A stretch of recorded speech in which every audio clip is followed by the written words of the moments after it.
Una de las preguntas que todos deberíamos estar haciéndonos es cómo va a impactar la vuelta a una tasa de crecimiento mayor por parte de China en el mercado de materias primas,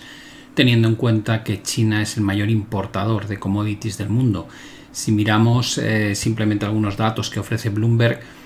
más del 60% de toda la importación que se hace de hierro se produce por parte de China. El 50% aproximadamente de todo lo que se importa de cobre va a parar a China. Vemos un porcentaje de un 30% en la soja y el petróleo con más de un 20%, lo mismo que el oro. Pero no se limita solamente a estas actividades, porque China, como podéis observar, es importador del 60% del cemento, del 47% del aluminio, del 56% del níquel, del 50% del carbón, y podríamos hablar de otras, acero, petróleo, arroz, cerdo, maíz, algodón. Es un papel brutal el que representa China dentro del cómputo total de importación de materia prima. Con lo cual la pregunta clave es qué relación hay entre cuánto crece China y el precio de la materia prima. Y si observamos la relación desde prácticamente principios del 2000 hasta finales de la década, realmente hasta noviembre del 2019, vemos que la producción industrial, que está totalmente ligada al crecimiento en términos de PIB, mantiene una relación directa con el precio de las materias primas. Cuando China está en una fase expansiva de crecimiento, el precio de las materias primas tiende a subir. Cuando China se contrae ocurre exactamente lo mismo, y la última fase que atravesó China con crecimientos cada vez más débiles pues fomentó ese movimiento a la baja en el coste de la materia prima. Por tanto, parece bastante evidente que el papel que juega China como mayor importador de commodities del mundo se refleja tarde o temprano en el precio de este componente.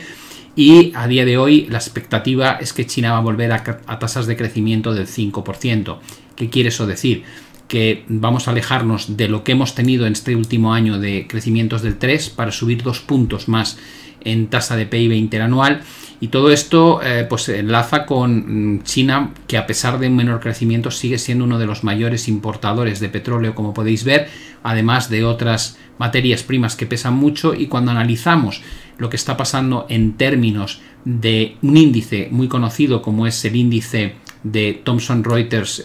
relacionado con las materias primas y que llamamos CRB, bueno, es un índice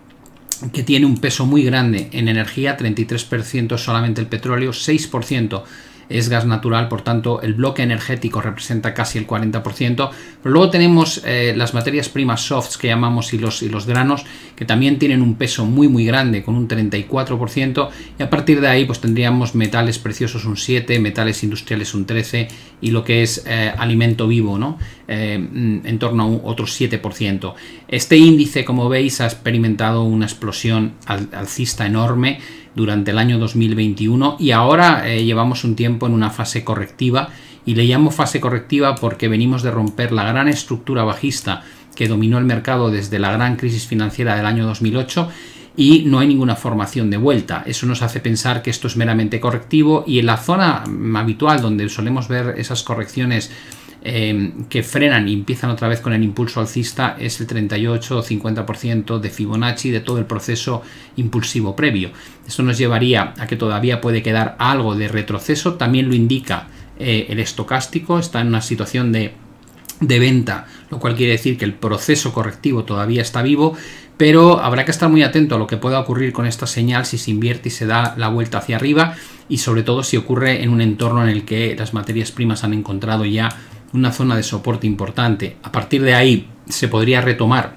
el proceso al alza, lo cual encajaría muy bien con esta visión de que China va a comenzar a crecer más en la segunda parte de este año. Y a partir de ese punto la siguiente cuestión que nos plantearíamos y que es muy importante es cómo va a evolucionar la lucha contra la inflación si las materias primas, en lugar de darnos un respiro como están haciendo ahora con esta corrección del precio del petróleo, sobre todo la corrección de gas natural y de otras commodities, de repente frenan y empiezan otra vez a subir de precio. Evidentemente nadie sabe cuál va a ser el desarrollo real que tenga China, pero viendo lo que ha pasado en economías como en Europa y Estados Unidos después de abandonar la política de confinamientos, lo normal es que el consumo se dispare, la inversión tarda un poco más, pero también tiende a mejorar, y todo eso va a fomentar que lo que estamos diciendo pues sea una realidad, sobre todo en la segunda parte de este año. Por tanto, esta evolución de la inflación en tasas interanuales, donde estamos viendo una contracción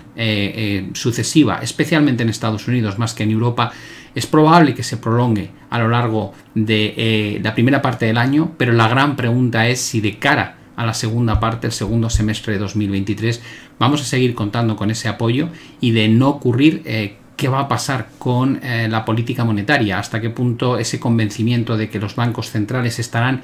bajando tasas de interés para finales del año 2023 puede colisionar de lleno con esta visión de unas materias primas que aumenten de precio, porque la tasa de crecimiento de la segunda economía del mundo y el mayor importador de commodities sea mucho más sólida, y por tanto pongan freno a ese deterioro que estamos viendo en el gráfico y provoquen un movimiento hacia cotas más altas?